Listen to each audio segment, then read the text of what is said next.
Hello everybody and welcome to Anime Explained. Today we're going to be looking at a little theory from the anime Death Note.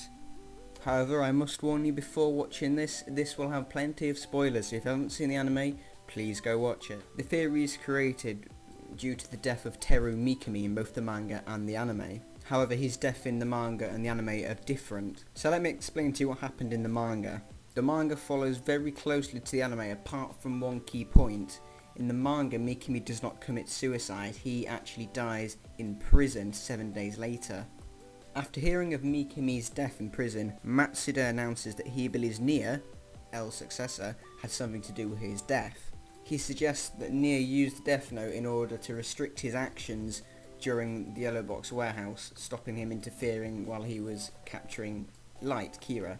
So as we know, the Death Note has the ability to affect people's actions before death. So Matsuda believes that Nia had written in the Death Note, restricting Mikami's actions during the capture of Kira, and then caused him to die in prison 7 days later. But that's in the manga. Let's switch over to the anime. So in the anime, Mikami is then captured and then kills himself. He stabs himself with a ballpoint pen and there is blood absolutely everywhere. And I mean, Jesus, there's a lot of blood. It's like a fountain. But let's not go off track and talk about Mikami's blood looking like a fountain. Let's talk about the actual theory. One thing doesn't really seem quite right about Mikami's suicide. He was obsessed with Kira, like he worshipped him as a god, he did his bidding, he did everything for him, and then he just commits suicide, like not believing that maybe this god would help him or somehow get him out of this problem, how, you know, he could just do something, make a miracle happen. But instead he just commits suicide. It just doesn't seem right.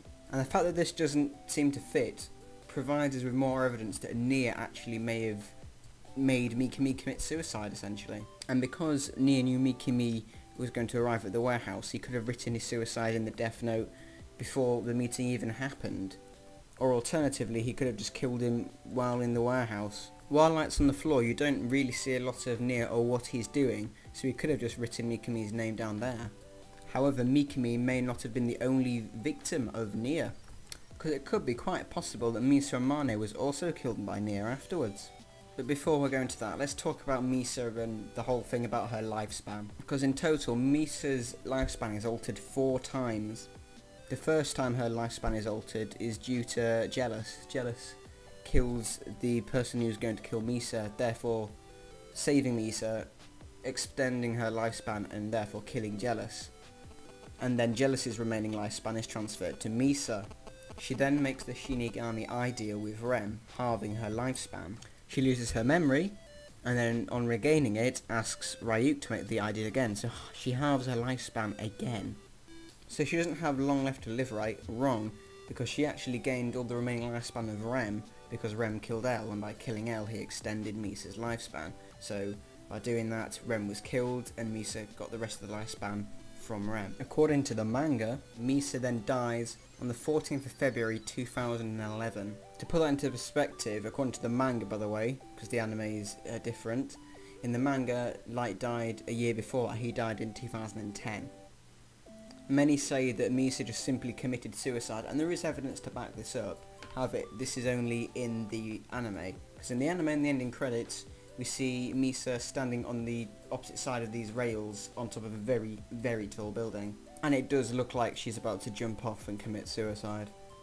But however, with the fact that she has just absorbed a ton of lifespan from Rem, I don't think she would have died at that time. I think she would have died at a much later date. So the only way she would have died before her lifespan says she would be to be killed by a Death Note. Which leads me to believe that Nia, Nate River, whatever you want to call him, has caused Misa to commit suicide.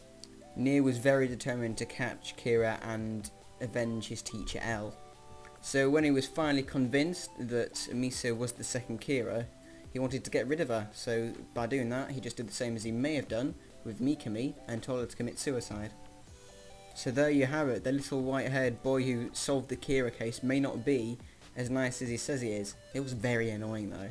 I mean, who the heck plays with toys when trying to figure out who a mass murderer is? Anyway, that's me for now. Goodbye.